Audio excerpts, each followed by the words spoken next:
grabar desde este momento para que todos tengan pues acceso a lo que vamos a trabajar hoy. Listo. Por favor, me confirman si están viendo mi pantalla. Sí, profe. Sí, profe. Listo. Muy bien. Entonces, como les decía ahorita, voy a dejar abierto por acá el chat. Listo. Nicolás Chávez. Nicolás, ¿también tienes problemas de conexión? Yo creo que sí, porque ya me ha escrito varias veces. Ya me han reportado varias veces el problema de conexión. Listo.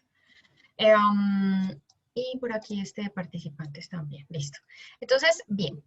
Como les decía ahora, muchachos, hemos estado trabajando, hemos estado en todo este viaje al interior de la célula, ¿no?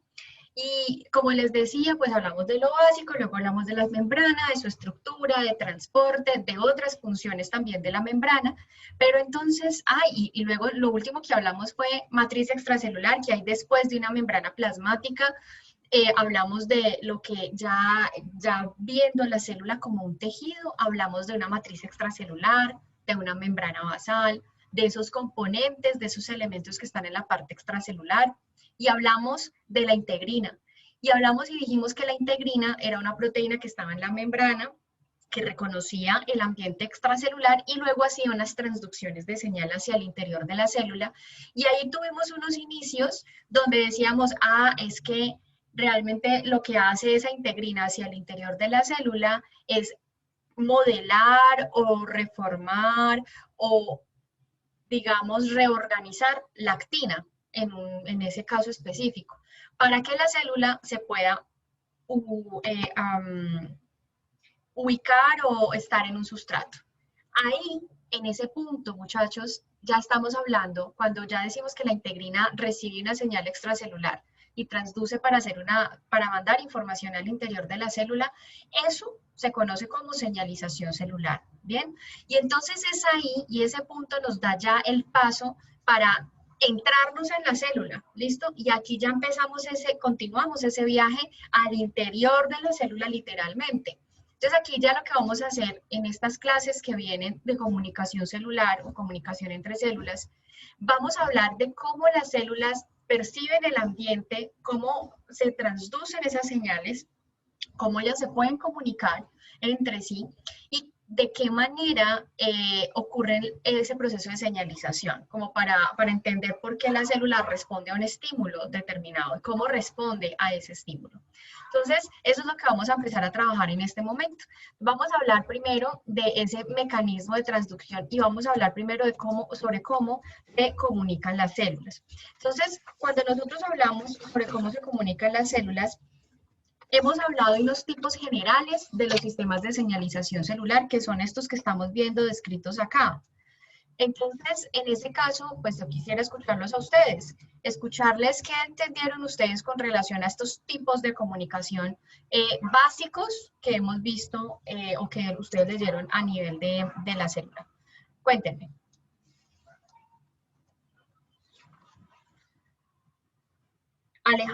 José Alejandro Barreto.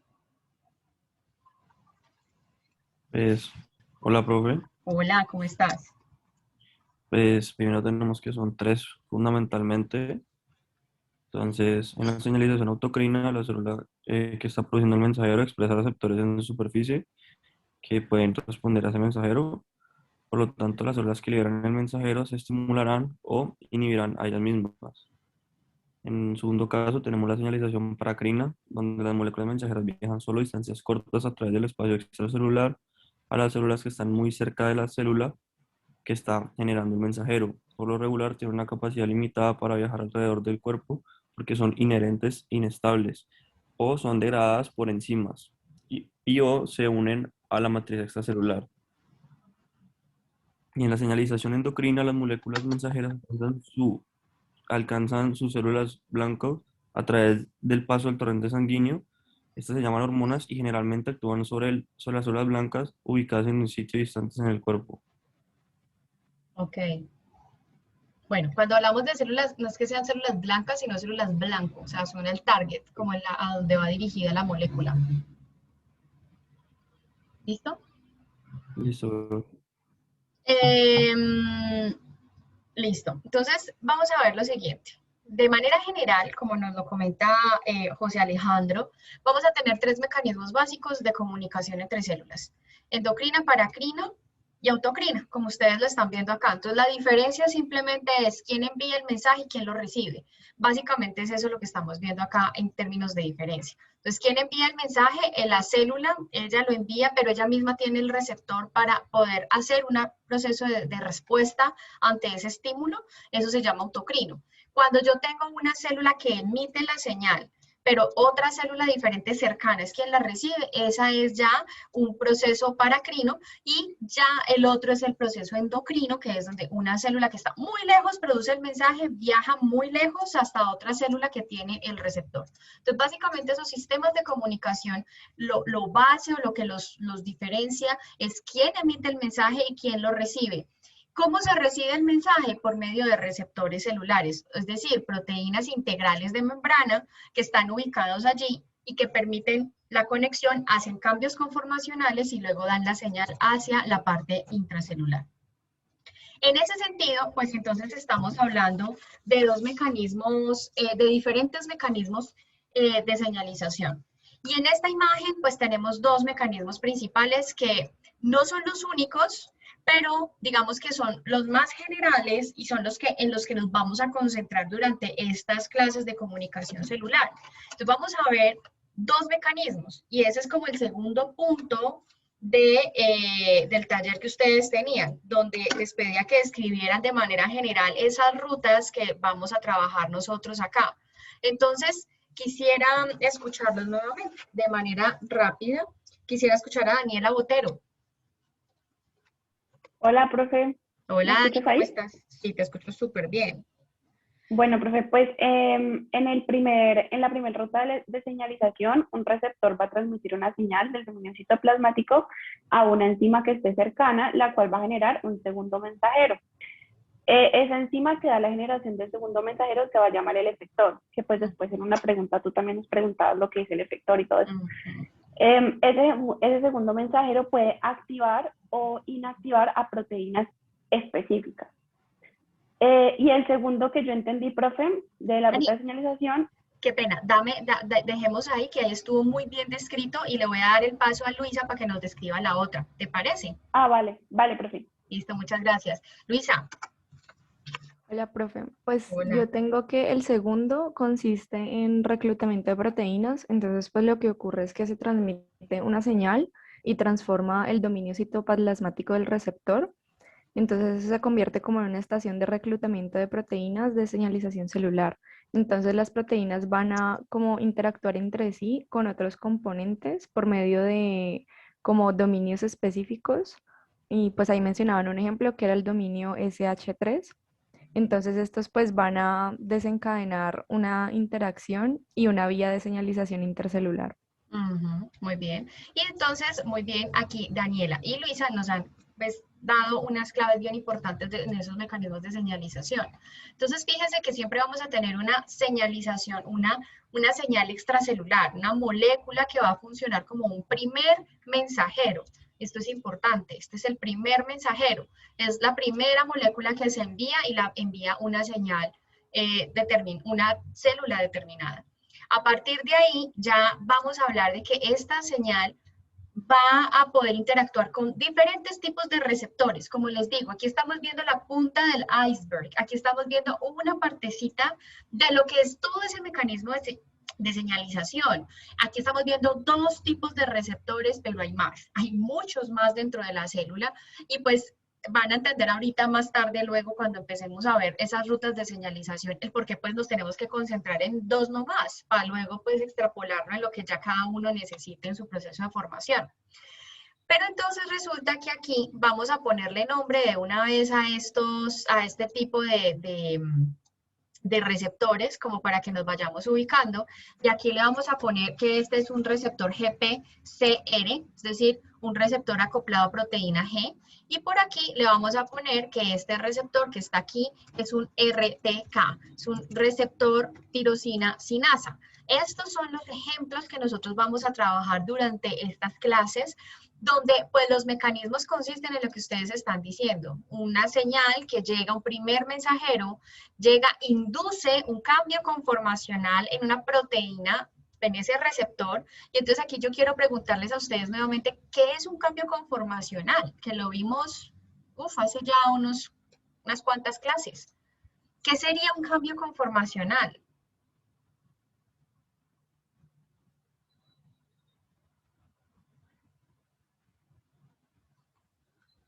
Me los tiene silenciosos, me los dejó silenciosos a Semana Santa. Dime. No sería un cambio, pues, en la forma de la macromolécula. ¿Cómo, Gabriela? Y vamos con María José. Gabriela. Cambio en la forma de una macromolécula. De una macromolécula. Listo. María José, complementemos esa definición de Gabriela. ¿María? No, se fue. Que Dime. cuando se une el ligando al receptor, usualmente este puede cambiar su forma, su estructura o las hélices. Pues ese es el cambio conformacional. Eso, entonces, para complementar ahí, como para que la tengan mucho más clarita, pero pues está bien la definición que ustedes acaban de dar, es un cambio en una macromolécula que no es al azar, que es ocasionado por la presencia de otra molécula, ¿listo? Eso es bien importante, porque es un cambio que se puede, digamos, revertir, pero eso depende de si está presente una molécula o no. Entonces son cambios no al azar, no aleatorios de la molécula, de una macromolécula, en función de la presencia de una molécula particular. ¿Listo? En este caso es un primer mensajero que induce un cambio conformacional en el espacio citoplasmático. Aquí se activa un efector que es una enzima que va a producir al final un segundo mensajero y ese segundo mensajero va a interactuar ya en una reacción en cadena con otro tipo de moléculas que ya vamos a ver más adelante. Y lo mismo pasa aquí con el RTK, pues ya el proceso hacia la parte interna es diferente, difiere en la forma como se activa, y aquí ya no hay un efector ni un segundo mensajero, sino que hay un reclutamiento de proteínas específicas, hay un tipo específico de proteínas que se reclutan en este caso, para poder de ahí hacia abajo hacer, digamos, una señalización, una reacción en cadena, para activar unas proteínas. Si ustedes se fijan, estas dos vías, GPCR y RTK, convergen en funciones. Ambas pueden estar regulando procesos tan vitales como la sobrevivencia, como el proceso de transcripción, como la síntesis de proteínas, la muerte celular, cambios metabólicos. Entonces, por eso es muy importante primero entender estos dos mecanismos, porque son los más generales, son los que están regulando rutas bien importantes dentro de la célula, para después, ya cuando cada uno de ustedes necesite concentrarse en una ruta de señalización particular, pues ya tienen las bases para poderlo hacer, ¿sí ven? Entonces, eso es lo que tenemos que tener claro en estos elementos básicos de este proceso de señalización celular. Entonces, siempre vamos a entender como segundo mensajero esa molécula generada por el efector para que pueda hacer una reacción de ahí para abajo. Pero recordar que no todos los procesos de señalización van a tener unos segundos mensajeros. Hay unos elementos característicos de los sistemas de señalización celular, que son la especificidad, la amplificación y la terminación. ¿Qué entendieron en esos procesos? Digamos que son conceptos un poco sencillos de entender, pero quiero escuchar qué entendieron ustedes allí o qué logran asimilar por allí. Alejandra Jiménez, ¿estás por acá? Sí, profe, aquí estoy. Ah, listo, Alejandra. Bueno, María, cuéntanos, ¿qué entendiste? Vamos con un término, con el primero, la especificidad.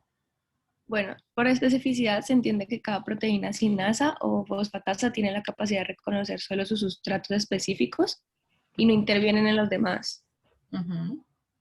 Básicamente eso. Por amplificación tenemos que una sola subunidad catalítica de fosfatasa puede generar muy diversas enzimas que separan grupos de fosfatos de diferentes sustratos proteicos. Listo. María, vamos a parar ahí para devolvernos un poquitico a la especificidad y luego nos vamos nuevamente a la amplificación, como para que vayamos ya dejando el concepto claro. Entonces, tú me hablas de especificidad desde la especificidad de las sinasas y las fosfatasas, ¿cierto? Que son los que van a hacer el mecanismo de transducción de señal, ¿sí? que tienen unos sustratos específicos con quienes van a interactuar. ¿Sí? Sí. Listo, muy bien.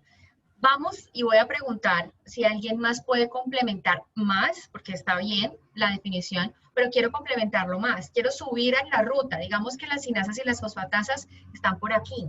Y ahí podemos hablar de especificidad claramente como nos lo está hablando María. Pero, ¿qué podemos decir de aquí para arriba? Laura, para complementar.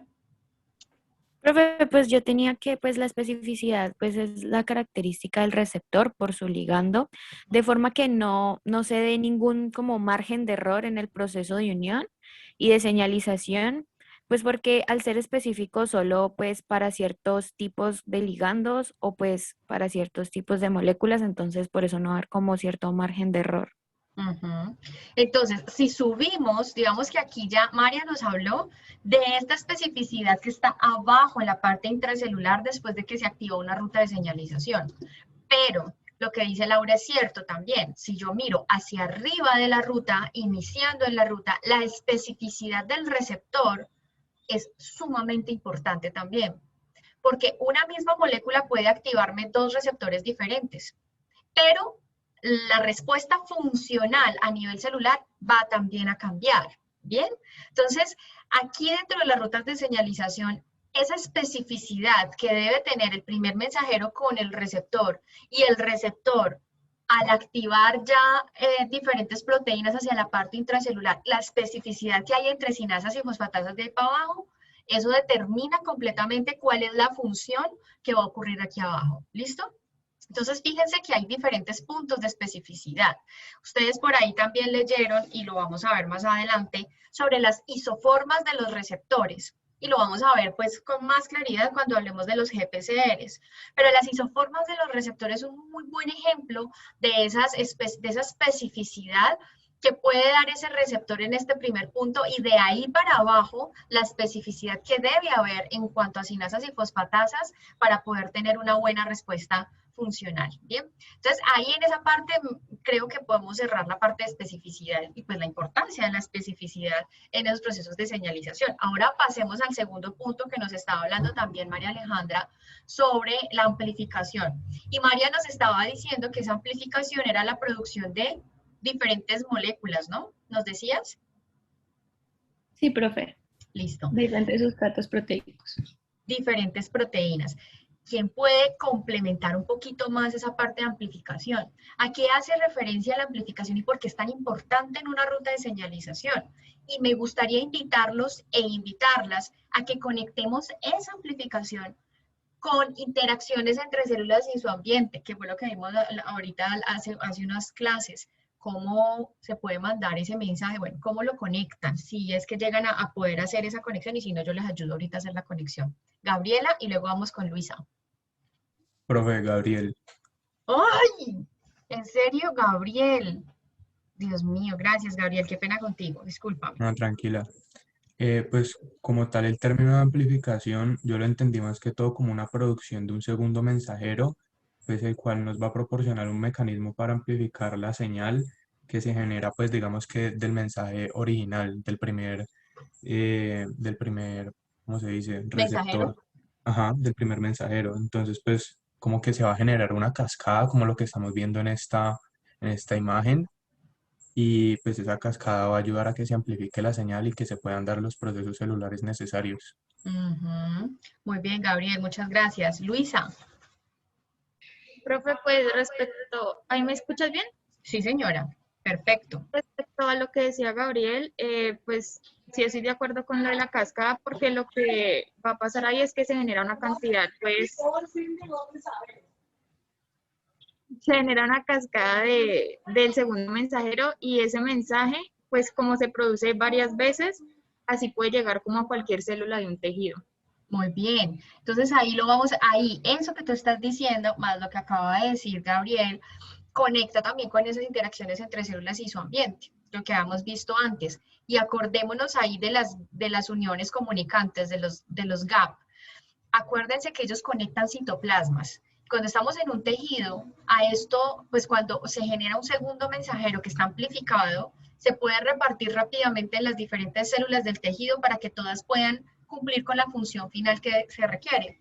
Entonces, como, David, como lo decía Gabriela ahorita también, cuando se genera un segundo mensajero, lo que está haciendo es, digamos, como regar la voz, ¿sí? Como pegar el grito, y el grito se representa en la producción de muchas moléculas de un segundo mensajero que rápidamente pueden difundirse en el citoplasma y llegar al resto de las células, que todo el mundo escuche el mensaje. ¿Por qué es importante esto? Pues precisamente para que el tejido pueda rápidamente dar respuesta a una señal extracelular que al final va a ser una respuesta que le va a permitir o adaptarse o morir. Literalmente en una célula va a ocurrir eso. Y cuando estamos hablando ya de una célula que está en un tejido, pues necesitamos que todas las células que están en el tejido puedan hacer esa función de una manera rápida para que puedan comunicarse. Entonces, vamos en especificidad, importancia de la especificidad en una ruta de señalización. Segundo, estamos ya en la parte de amplificación de la señal, y luego vamos a hablar ya del último punto, que es la terminación de la señal. Cuando hablamos de la terminación, ¿a qué se hace referencia? Creo que pues ahí es un poco intuitivo el término, pero ¿por qué es importante? Porque es importante que la señal realmente termine y no quede ahí mandando y mandando mensaje. Entonces, quisiera escuchar por acá a Mariana Lozada. Hola, profe, ¿cómo Hola, está? Mariana. Bien, ¿y tú? Bien, profe, pues del el concepto de terminación entendí que consiste en la terminación con la internalización del receptor, pues principalmente a través de endocitosis, que va a estar mediada por clatrina, en el ejemplo de la RTK. Listo, Mariana, muy bien. Ahí ya nos fuimos a un poco más de detalle, que está interesante la cosa. O sea, mecánicamente, o digamos dentro de la respuesta a la terminación, es internalizar el receptor. Ana María, ¿cómo podemos complementar ese concepto de terminación? Y luego vamos Profe, con pues Diana. es importante el proceso de terminación porque la célula debe estar dispuesta a responder a nuevos estímulos, entonces es necesario que se termine como ese proceso de señalización que dio, que se indujo para que ella pueda también adaptarse a las condiciones cambiantes en las que se encuentra. Claro, es decir, como terminar para poder arrancar otro proceso. Bien. Diana León. Pues, profe, quería agregar una cosita más, que pues se puede eliminar la molécula mensajera externa, ya sea por medio de enzimas o, como dijo mi compañera, que se interioriza el receptor. Súper. Muy bien. Entonces ustedes me están hablando de una necesidad de terminación y de cómo ocurre la terminación. ¿Estamos de acuerdo? La terminación de ese mecanismo de señalización es principalmente apagando el mensaje completamente hacia la parte intracelular, impidiendo pues que haya mayor transducción o mayor generación del segundo mensajero, bloqueando la amplificación y terminando completamente de raíz, terminando el mensaje, que pues cuando se termina de raíz es literalmente internalizar el receptor, inactivarlo e internalizarlo. Y vamos a hablar en detalle de ese mecanismo. ¿Cuál es la necesidad de la terminación? Aquí nos estaba hablando ahorita Ana María sobre, bueno, es que es importante porque necesitamos cerrar un ciclo para abrir el otro, para que esté también disponible la célula para activar otros mecanismos. Hay otra cosa más aquí que es importante tener en cuenta, y es que normalmente la célula activa una ruta y rápidamente la puede apagar. Por ejemplo, si nosotros estamos hablando de un mecanismo donde está induciendo, o una ruta de señalización que está induciendo división celular, y esa ruta nunca termina, o queda parcialmente terminada, ¿qué puede ocurrir? Que haya una inducción o que se esté estimulando el crecimiento celular, es decir, la división celular de una manera descontrolada y constante. Y eso puede llevar a que se puedan generar enfermedades. Entonces, el buen funcionamiento y la buena regulación de estos mecanismos de señalización, sobre todo el mecanismo de terminación de la señal, es fundamental para el buen funcionamiento de un organismo, de una célula en sí. Entonces, el origen del cáncer está en algo, en alguna de estas, está relacionada, muy relacionada con estas rutas de señalización, principalmente en estos mecanismos donde no se logra terminar la señal, donde se dañan esas proteínas que tienen que terminar la señal o que no permiten reparar daños, entre otras cosas que lo vamos a ver mucho más adelante, pero es por ahí donde se conectan este tipo de se conecta a la necesidad de terminar la señal para que la función, porque si yo tengo unas funciones acá de sobrevivencia, de síntesis de proteínas, de muerte celular, de movimiento o del cambio metabólico, por ejemplo, si yo estoy todo el tiempo en el mismo cambio metabólico, no me da pie para avanzar en otros procesos, ¿sí? Como que se queda la célula estancada allí. Entonces, hemos hablado de estos 3 puntos específicos de los mecanismos de señalización, la especificidad, la amplificación y la terminación, y me gustaría saber si hay dudas al respecto o podemos continuar. Ok. Lo que les he estado escuchando a ustedes hasta el momento es que ya tienen un poco claro, tienen mucha claridad sobre cómo ocurre ese proceso de transducción de señal en la célula. Ya me han hablado de sinasas, me han hablado de fosfatasas, y quisiera escuchar un poco más una persona que me cuente un poquito sobre qué entiende por transducción, a pesar de que eso lo he estado como comentando desde que llegamos. Laura Arroyo. Hola, profe. Hola, Laura. ¿Qué entendiste tú por ese mecanismo de transducción? O sea, ¿cómo lo entiendes? ¿Cómo lo leíste? ¿Cómo lo entiendes? Pues lo que entendí pues general de la transducción de señal es que es el proceso por el que la información es transportada por moléculas mensajeras extracelulares a pues el interior de la célula y se traducen en cambios que ocurren dentro de ella. Exactamente. Entonces es traer un mensaje desde la parte extracelular y poder hacer todo como un correo y dile, algo así, como un paso a la voz entre moléculas. Y ese pasar la voz entre moléculas, ¿qué significa? Cambios conformacionales, muchachos. La palabra clave de ahora en adelante va a ser cambio conformacional, porque si no llega la proteína sinasa 1 para que me active la proteína sinasa 2, pues aquí, si ustedes se fijan, hay un cambio conformacional. Si ella no llega para que esta se active, no hay activación. Entonces, como ustedes lo han dicho y lo han mencionado desde ahora que estábamos hablando ya de esas rutas, es importante que tengamos en cuenta que todo el mecanismo de transducción de señal, ese pasar un mensaje a través de diferentes moléculas, está dado, o las moléculas generales que están haciendo ese paso de mensajes son sinasas y fosfatasas. ¿Qué función tiene una sinasa? Poner un grupo fosfato en una proteína. El poner un grupo fosfato puede o activar o desactivar la proteína. Puede que el cambio conformacional permita activación, pero también puede que ese cambio conformacional inhiba la activación, pues, o sea, bloqueo o inactive más bien la proteína. Entonces, no siempre vayan a asociar la fosforilación como activación, que generalmente nos pasa eso, o pues lo conectamos de esa forma, pero no, la fosforilación por medio de sinasas para inducir esos cambios conformacionales no necesariamente están relacionados con activación, también pueden estar asociados con inactivación. Por otro lado, tenemos las fosfatasas, que pues hacen lo contrario a una sinasa, quitan los fosfatos. Y ahí mismo pues están induciendo unos cambios conformacionales puntuales que son importantes tener en cuenta a la hora de pues entender todo el mecanismo de transducción de señal. Entonces, si ustedes se fijan, en este caso, estamos viendo que arranca la señalización con esta proteína sinasa 1, que activa la sinasa 2, la 2 activa la 3 activa la 4, y ni siquiera es una cuarta sinasa, sino ya se está activando un factor transcripcional que básicamente no nos vamos a enredar con eso, simplemente esta es una proteína que induce la transcripción del ADN, es decir, la producción de un RNA mensajero, que luego eso se va a traducir para producir una proteína. O sea que prácticamente se está activando una ruta que activa la expresión de un gen. ¿Bien? ¿Bien hasta ahí?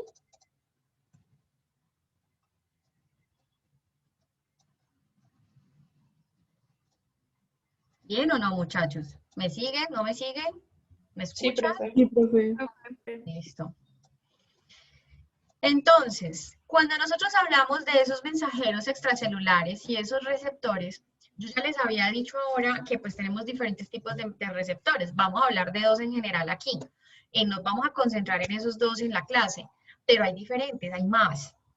Hay otros mensajeros, pues esos receptores pues van a tener diferentes mensajeros extracelulares que varían también en tipos. Entonces podríamos hablar de moléculas como aminoácidos, derivados de esos aminoácidos, gases, esteroides, eicosanoides, péptidos, proteínas, diferentes moléculas pueden funcionar como señalizadores, como primeros mensajeros o incluso como segundos mensajeros. Pero aquí estaríamos hablando de mensajeros extracelulares. Cuando hablamos de esos mensajeros extracelulares, estamos hablando de ese primer mensajero que habíamos visto ahorita. ¿Quién va a recibir esos mensajes? Pues hay diferentes tipos, ya lo dijimos, GPCRs, RTKs, conductos activados por ligando. Lo vimos cuando hablamos de los conductos iónicos que eran activados por ligando, es un mecanismo de señalización, es una molécula a la que llega, induce la activación o la apertura del conducto para que pueda haber paso iónico a través de ese conducto.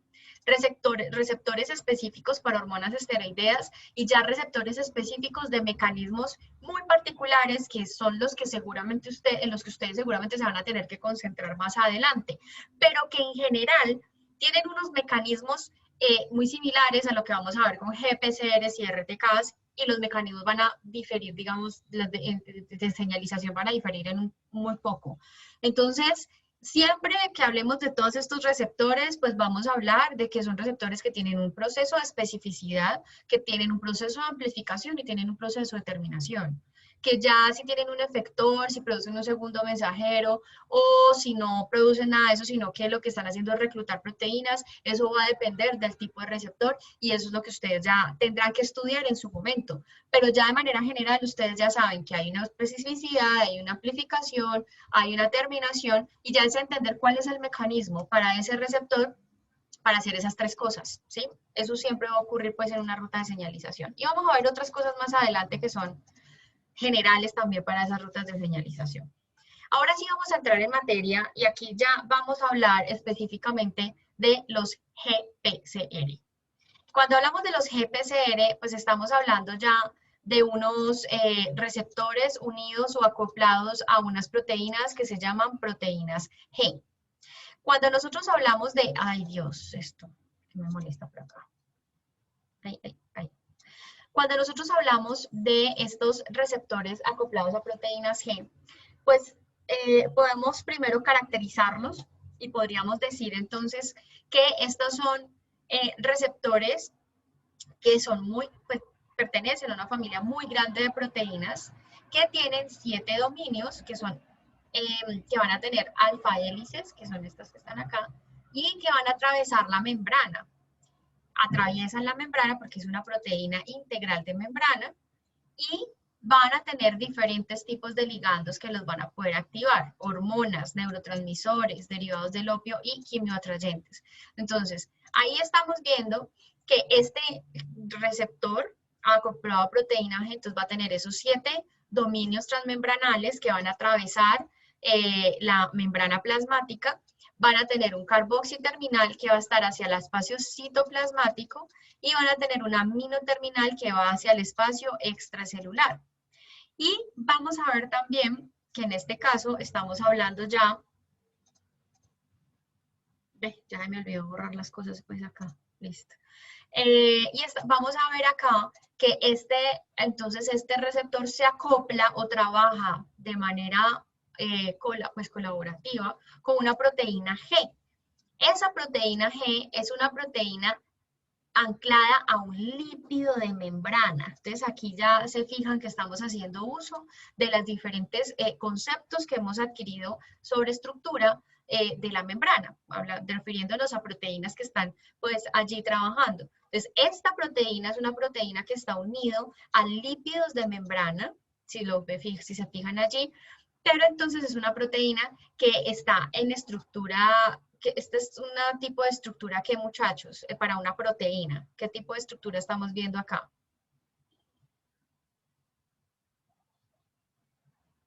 Cuaternaria. Cuaternaria, muy bien. Entonces estamos viendo 3 subunidades unidas allí.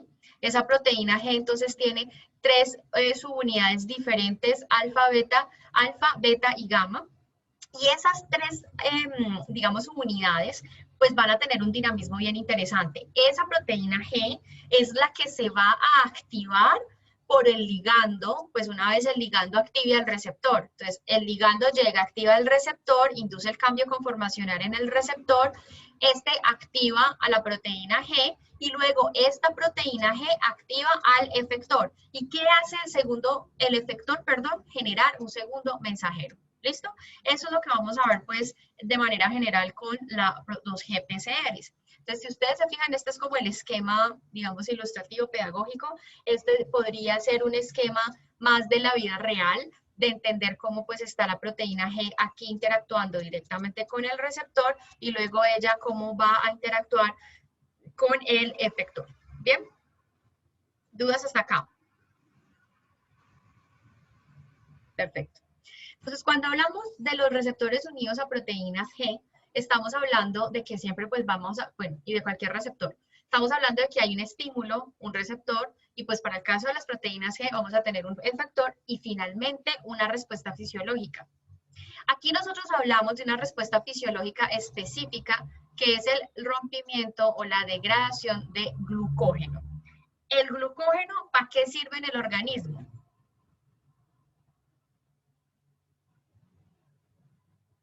Para almacenar glucosa y energía. Para almacenar glucosa, es decir, almacenamiento y producción de energía, ¿no? Sobre todo producción de energía a través de glucosa. Entonces, este almacena energía para finalmente, cuando el cuerpo la necesite, pues producir glucosa. Entonces, el ejemplo en el que nos vamos a centrar nosotros ahora es precisamente en esta respuesta fisiológica ocasionada por la epinefrina como el primer mensajero, que es recibido por un receptor beta adrenérgico y con un efector que es la adenililciclasa para dar una respuesta que es la degradación de glucógeno para producir glucosa en sangre. Muy bien. Cuando nosotros hablamos entonces acá de...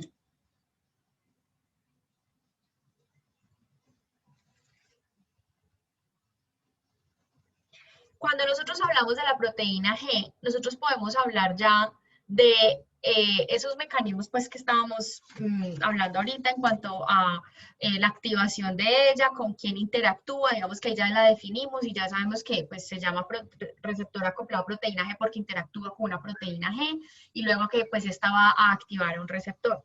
Pero aquí vamos a volver a retomar el concepto de especificidad y aquí nos están hablando ya de las isoformas. Y esto pues hace parte de una de las preguntas que yo les hice a ustedes en el taller y me gustaría entender o ver qué entendieron ustedes con relación a las isoformas. Entonces, vamos por acá con Sofía Rojas. Hola, profe. Hola, Sofía, ¿cómo estás? Bien, pues yo encontré que las isoformas eran como las distintas formas de la misma proteína. Sí.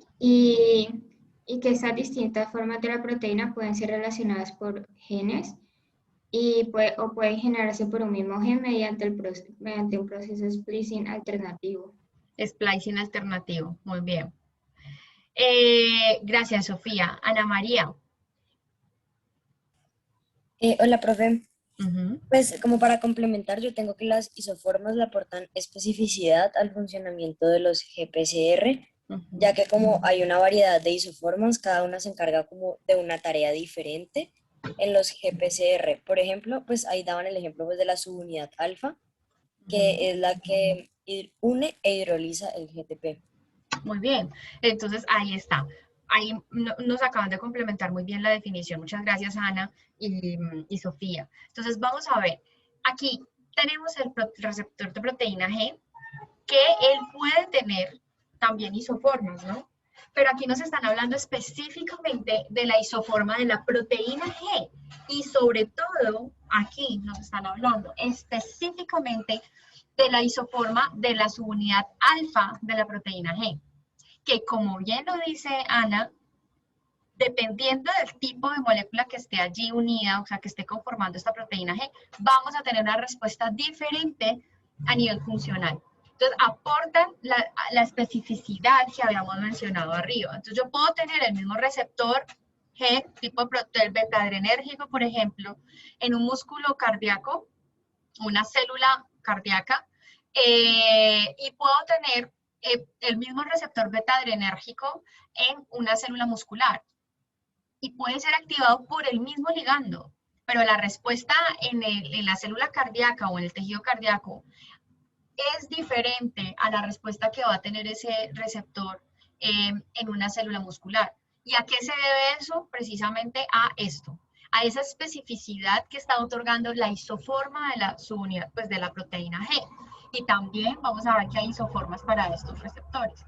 Entonces, esas isoformas aportan esa especificidad y lo que nos decía ahorita Sofía, pues vamos a ver que, digamos que todas están partiendo de la misma región genómica, pero hay unos procesos a nivel de la producción del mensaje, es decir, de lo que se va a producir como proteína al final, que generan estas formas alternativas de las proteínas que al final van a funcionar en el mismo proceso, pero que están aportando esa especificidad en un proceso de señalización como los que estamos viendo acá.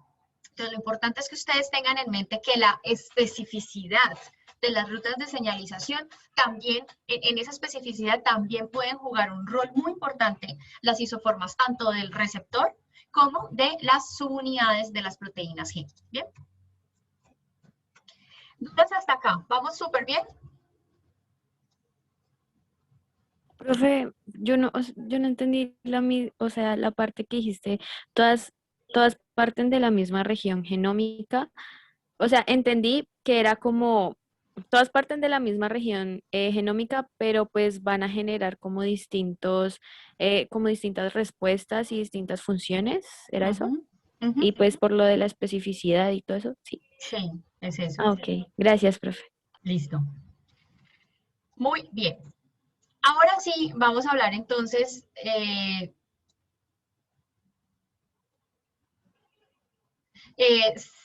sí, por acá me están preguntando que se puede unir una misma molécula, pero la respuesta es diferente. Exacto.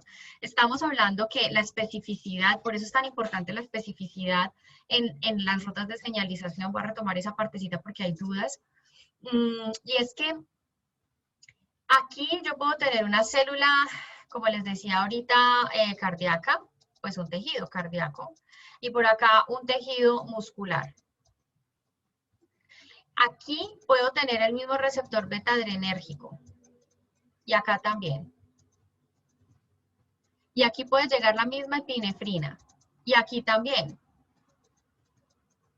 Pero aquí la respuesta es diferente a la respuesta que va a generar en el músculo. ¿Bien? ¿Por qué? Porque las isoformas que van a estar hacia la parte intracelular son diferentes. Es decir, aquí puede interactuar este mismo receptor beta adrenérgico con una proteína G, ¿sí? Que tenga la subunidad G-alfa, ¿sí? Que tenga esta isoforma. Pero aquí puede estar otra que sea esta. Sigue habiendo proteína G.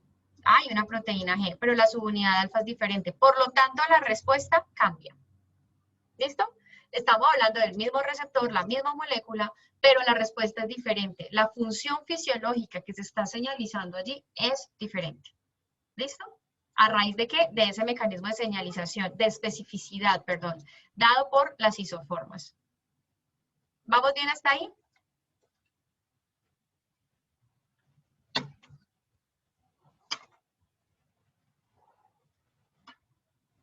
Sí, señora. Bueno, listo. Ahora sí, vamos a hablar entonces del mecanismo mediante el cual ocurre la transducción de señal. Y aquí vamos a hablar entonces de esas proteínas G. Vamos a arrancar primero con las proteínas, con los GPCR. Vamos a hablar de cómo se activa, cómo ocurre la amplificación y cómo se termina la señal. Entonces, vamos a empezar con cada uno de los pasos que tenemos ahí. Vamos a empezar acá con Juan Camilo González. Juan Camilo.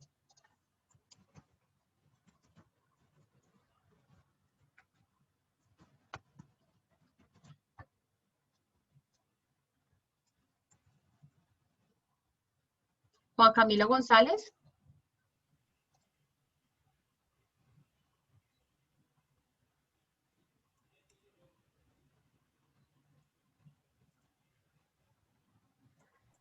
Profe, él es el que no tiene micrófono. Te está escribiendo ahí por el chat.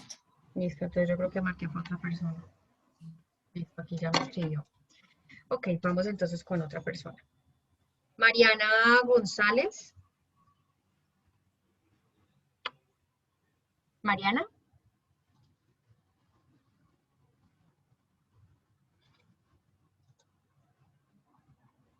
Mariana. Bueno, Mariana está, pero no aquí. Está, pero no presente en nuestra clase.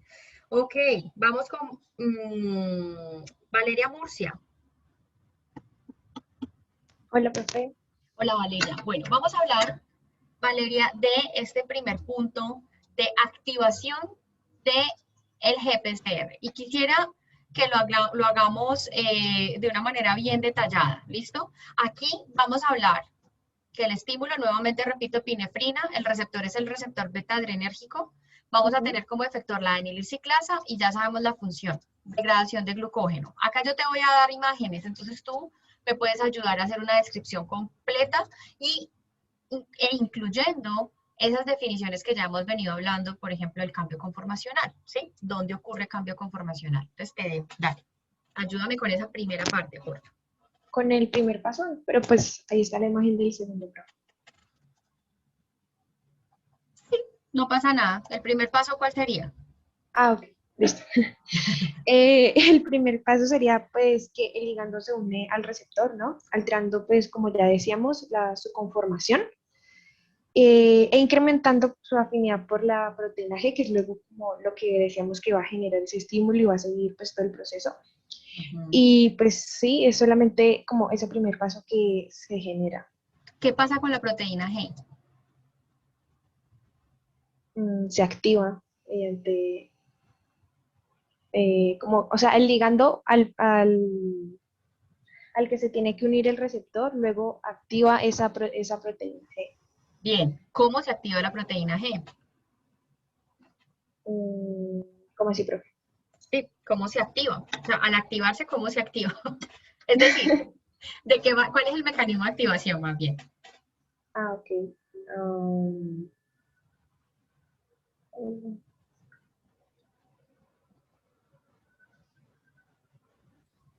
Bueno, Profe, pues, dime.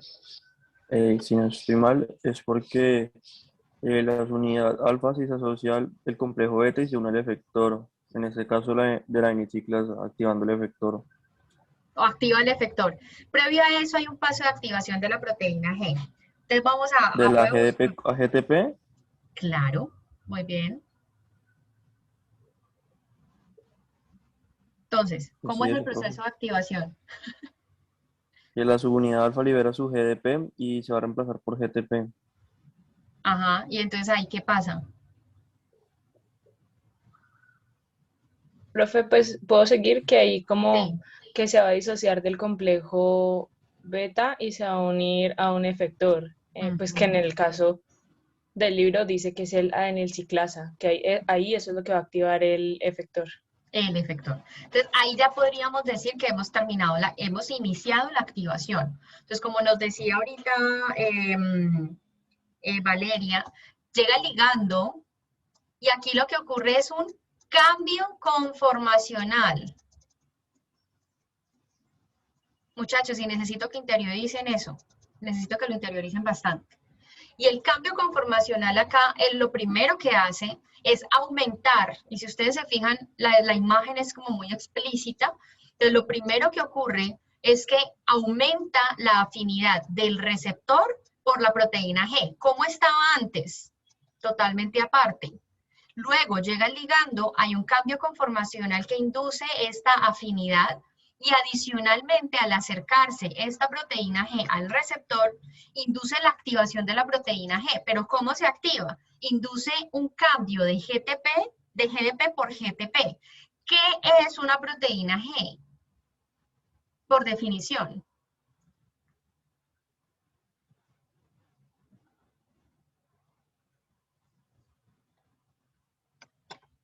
Un complejo de 3 subunidades, que pues es heterotrimérica, creo, así se dice, que pues tiene alfa, beta y gamma.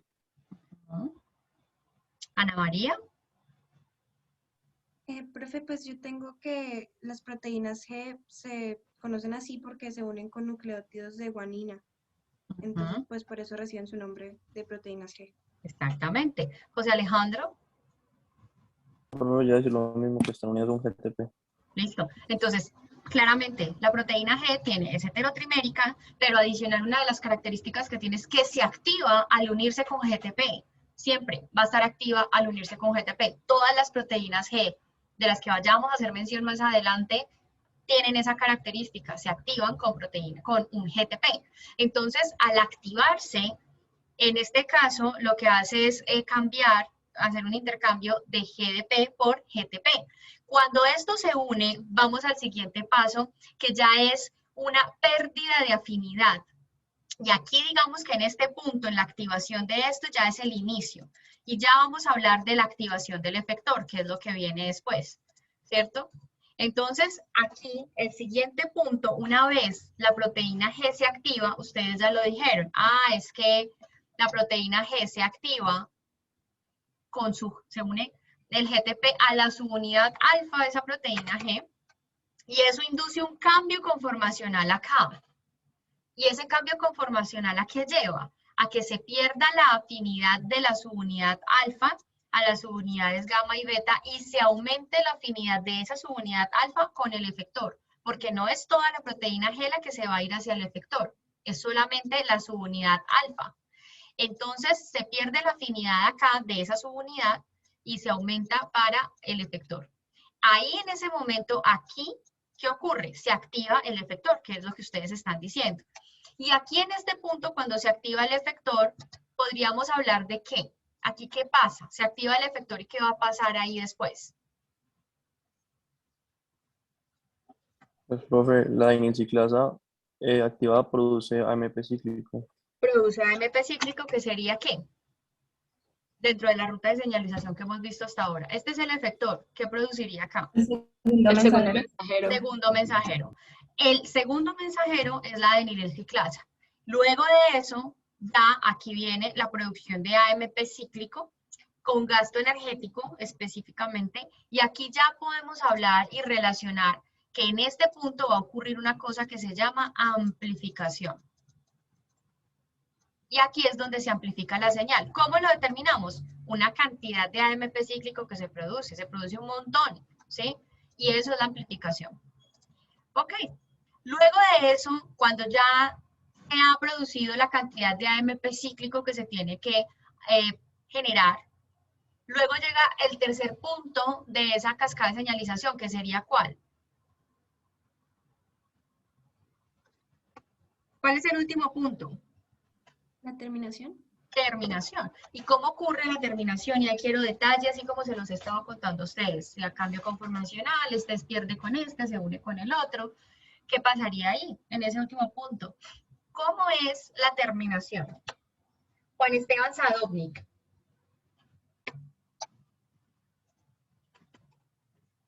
Profe, ¿puedo decirlo? Ahorita, dame un momento. ¿Quién me habló? ¿Quién me habló por acá?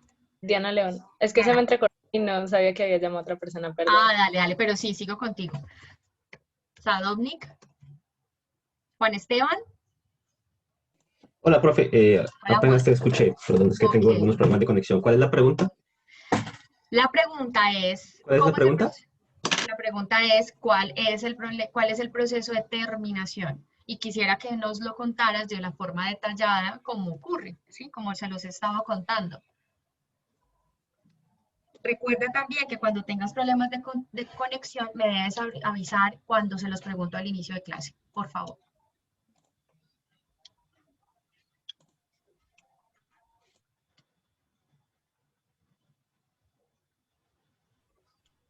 Listo, Juan. ¿Nos cuentas, por favor?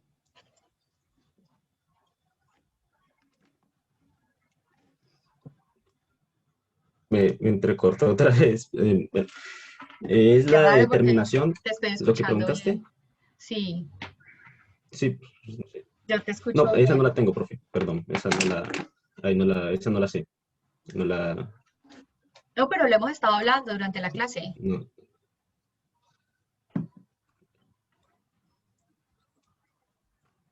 ¿Qué implica un proceso de terminación? Y de hecho, cuando empezamos la clase, varios de tus compañeros lo dijeron de manera general.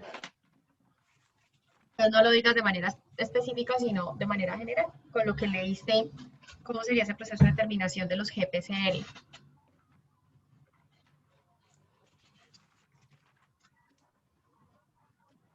No, profe, perdón. No. Listo, vamos Ya contigo, respondí. Diana. Dale, Juan. Diana, dale.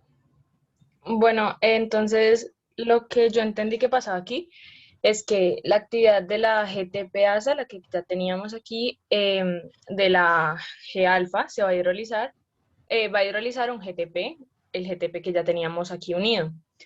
Después, esto pues va a causar que se desactive esta G-alfa y la G-alfa se va a reasociar después con la G-beta y gamma. Entonces, como que se va a reformar la proteína G trimérica que había al principio. Y el efector pues va a cesar, o sea, como que va a acabar ya su actividad. Muy bien. Entonces ahí, uy, por aquí me estaban escribiendo en el chat. Ay, Juan, no sé ahí en qué parte estabas hablando del grupo carboxilo. Diana, sí. Entonces, en este punto, como lo mencionas, pues hay un proceso de hidrólisis, ¿sí? Es decir, al final lo que va a pasar es que esa señal se tiene que terminar y de alguna forma es revertir lo que acabamos de decir.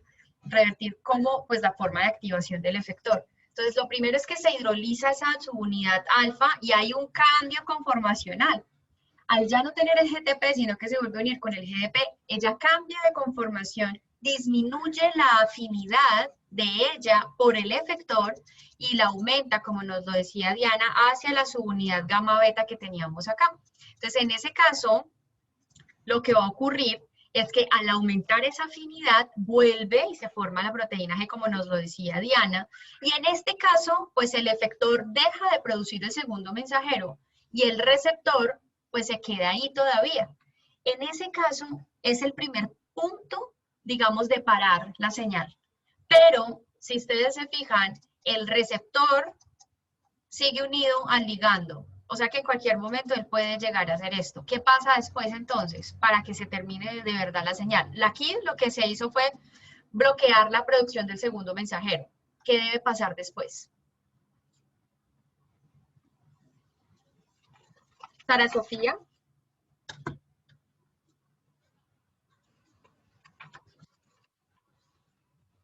Sara Sofía Rosero.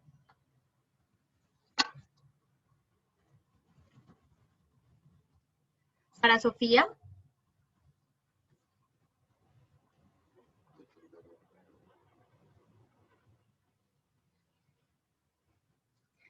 Listo, por acá me levantaron la mano. Isabela. Bueno, tocaría degradar el ligando. Degradar el ligando podría ser una opción. Pero internamente, ¿qué podría pasar? ¿Qué pasa después? Es decir, se deja de producir el segundo mensajero hacia la parte intracelular. ¿Qué otra cosa puede pasar? Alejandro Saavedra.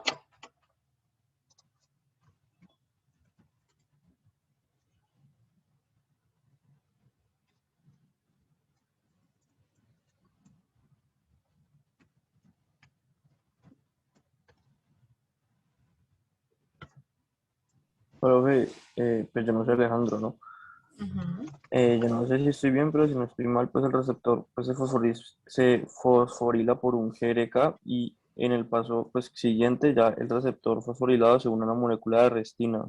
Ok. Y esa molécula de restina, vamos por partes. Esa primera parte, eso que nos mencionas, lo primero que mencionas está súper bien. Entonces, una cosa inicial es,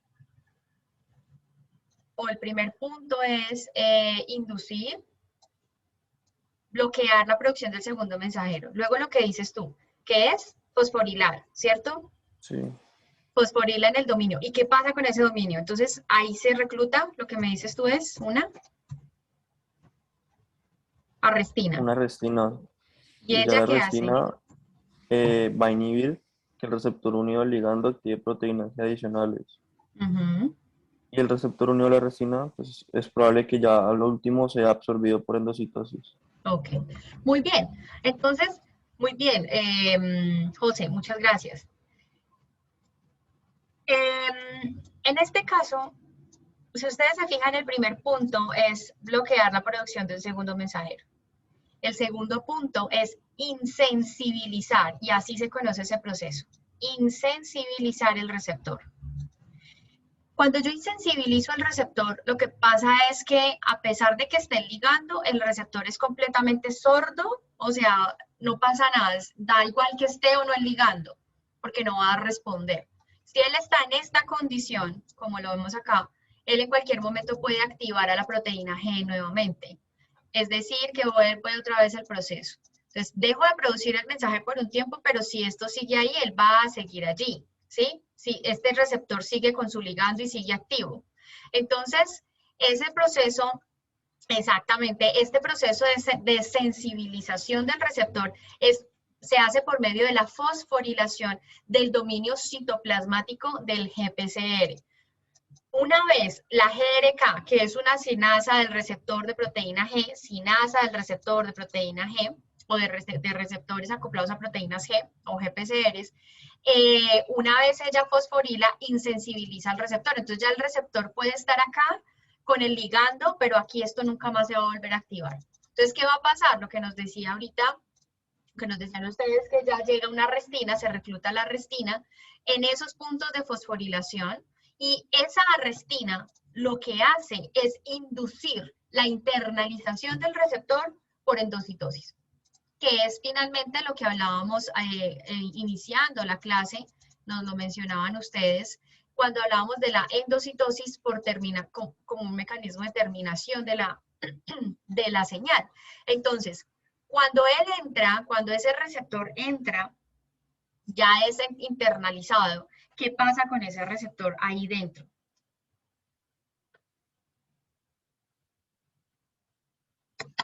Estando el receptor acá adentro, ¿qué va a pasar? ¿El receptor se degrada o qué pasaría?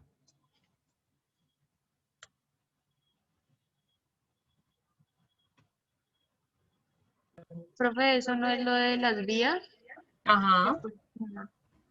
Pues según lo que yo entendí es que puede tomar como 3 vías. Entonces puede ser que el endosoma que atrapa al receptor pues siga señalizando y puede activar como otras rutas más internas.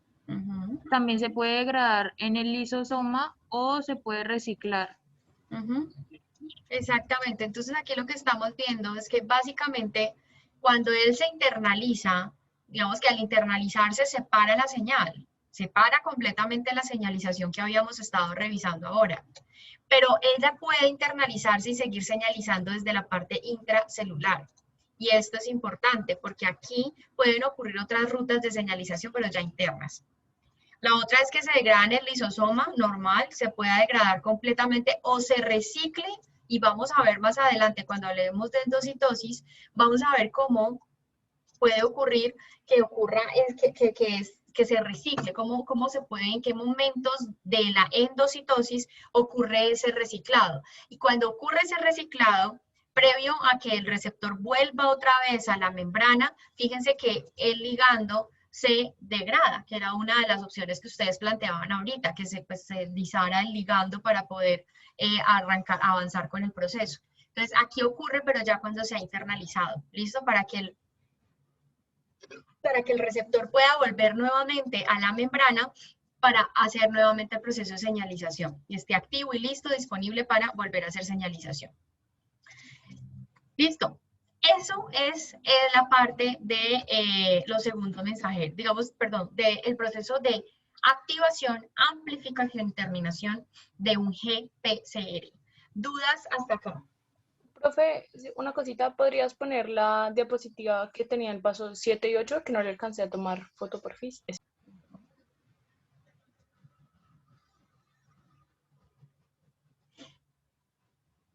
Entonces, dudas, muchachos.